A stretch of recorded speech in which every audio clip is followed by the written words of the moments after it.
अभी आपने मेरी लास्ट वीडियो देखी होगी जिसके अंदर मैंने आपको ये बताया है कि अब हमारे को ईवीएम में एक और ऑप्शन देखने को मिल सकता है जिसका नाम है नोटा। यानी कि अगर आपको कोई भी कैंडिडेट पसंद नहीं है तो आप नोटा का बटन दबा सकते हो, जो कि सन 2013 में आया था। और सुप्रीम कोर्ट ने हमें बताया था कि अगर आपको कोई भी कैंडिडेट पसंद नहीं है तो आप नोटा का बटन दबा सकते हो। नोटा का मतलब तो आप सबको ही पता है कि हमें इनमें से कोई भी कैंडिडेट पसंद नहीं है। और ये चीज जो है चुनाव आयोग ने सन 2013 में हमारे सामने लाई थी कि अगर आपको कोई भी कैंडिडेट पसंद नहीं है तो आप नोटा का बटन दबा सकते हो। और ये लाया इसीलिए गया था जब किसी को कोई भी कैंडिडेट पसंद नहीं होता था तो लोग वोट देने जाते ही नहीं थे।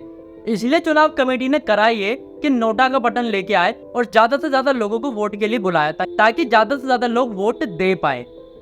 तो अगर आपको कोई पसंद भी नहीं है तो आप नोटा का बटन दबा सकते हो। पर नोटा का बटन दबाने का मतलब बिल्कुल भी ये नहीं है कि आपने देश में कुछ योगदान दिया है। देखो सपोज करो कि 100 वोट है, 100 में से 80 लोगों ने, जो कि गुस्सा है, उनको कोई भी पार्टी पसंद नहीं है, 80 लोगों ने नोटा का बटन दबाया और 15% लोगों ने दबाया बीजेपी का बटन, 5% लोगों ने दबाया कांग्रेस का बटन, तो जीतेगी बीजेपी, नोटा वाले नहीं जीतेंगे।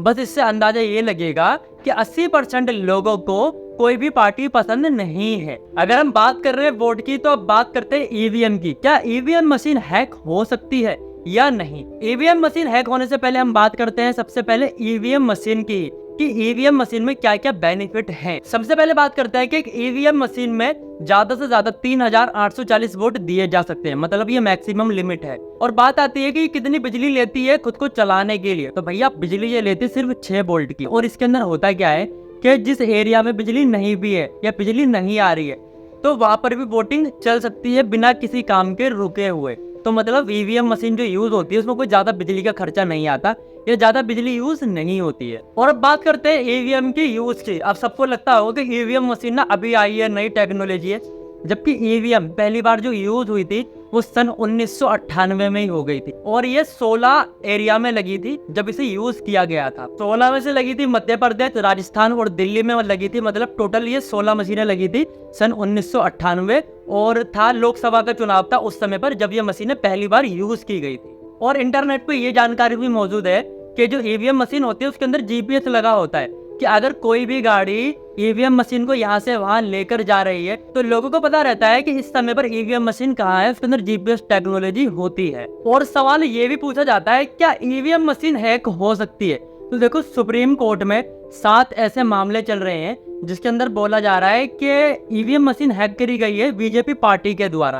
पर अभी तक ऐसा कोई भी सबूत नहीं मिला है कि बीजेपी पार्टी ने कोई मशीन हैक करवाई है, ईवीएम मशीन हैक करवाई है। और एक अमेरिका का हैकर बोल रहा था सन 2014 में कि बीजेपी पार्टी ने ईवीएम मशीनें जो है हैक करवाई है, पर कोई भी सबूत नहीं मिला है। इसीलिए ये चीज नहीं कही जा सकती कि बीजेपी पार्टी ने ईवीएम मशीन हैक करवाई थी। और इस वीडियो में बात करते हैं बैलेट पेपर की भी। बैलेट पेपर तो आपको पता ही होगा, आपने मूवियों में भी देखा होगा कि आप जाके पहले क्या है अपना पहचान पत्र दिखाओगे, उसके बाद आपको बैलेट पेपर दिया जाएगा और आपको जो भी कैंडिडेट पसंद है उस पर आप ठप्पा लगा सकते हो, मोहर लगा सकते हो और एक बैलेट पेटी होती है उसके अंदर डाल सकते हो। और उसमें होता ये था कि बहुत ज़्यादा टाइम लगता था गिनती होने में, बहुत ज़्यादा टाइम लगता था वोट देने में। पर ईवीएम मशीन के द्वारा ये काम ना बड़ी जल्दी जल्दी हो जाता है, एक ही दिन में रिजल्ट आ जाता है, बहुत जल्दी काउंटिंग भी हो जाती है। और उस समय पर वोट सबसे ज़्यादा चोरी होते थे आज के मुकाबले। होता ये था कि कैमरे वैमरे होते नहीं थे, फ़ोन होते नहीं थे, तो क्या करते थे कुछ राजनेता जो होते थे, पार्टी वाले होते थे, गुंडे भेज देते थे अपने और मार पीट के जबरदस्ती मोहर लगाते थे अपनी पार्टी के ऊपर और बैलेट पेपर के अंदर, बैलेट बॉक्स के अंदर वो पर्चे डाल देते थे और उन पार्टी को मतलब जबरदस्ती जीत मिल जाती थी, लोगों को मार पीट के जबरदस्ती करवा दिया जाता था। पर ईवीएम जब से मशीन आई है तो ये चीजें खत्म हो गई हैं। तो अब इस वीडियो में मैं कुछ अपना भी जोड़ना चाहता हूँ। ये जो जानकारी दी है मैंने आपको इंटरनेट से दी है और अब अपनी खुद की जानकारी खुद के हिसाब से मैं कुछ देना चाहता हूँ। तो वो ये चीज़ है कि अगर आप वोट देने जा रहे हो तो सिर्फ लोगों की नज़र में ये होगा कि आपने सिर्फ अपना गुस्सा जाहिर करा है कि आपको कोई भी पार्टी पसंद नहीं है। आपका वोट बहुत ज़्यादा ज़रूरी है। अब मैं ये नहीं कह रहा कि बीजेपी को वोट दो, कांग्रेस को वोट दो, आपका वोट ज़रूरी है। नोटा की जगह आपको जो पार्टी पसंद हो, चाहे वो पार्टी कितनी भी छोटी हो, कितनी भी लोकल हो या कम से कम पार्टी हो या ज़्यादा बड़ा नाम ना हो, पार्टी को वोट देना ना आपकी होना चाहिए कि आपने पार्टी को वोट दो, ये मेरा मानना है। नोटा का बटन दबा के आप लोग बड़ी पार्टियों पर गुस्सा दिखा रहे हो तो आपको वोट देना चाहिए। मैं ये जानता हूँ कि वोट देना आपका ज़रूरी है, वोट देने ज़रूर जाना।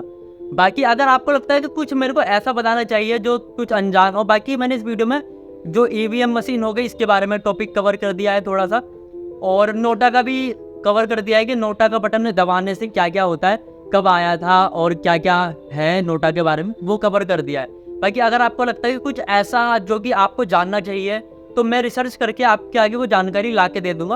और बैकग्राउंड वगैरह को इग्नोर करो, आप बात पे फोकस करो कि बात में वैल्यू है या नहीं, जो मैं आपको जानकारी दे रहा हूँ उसमें वैल्यू है या नहीं।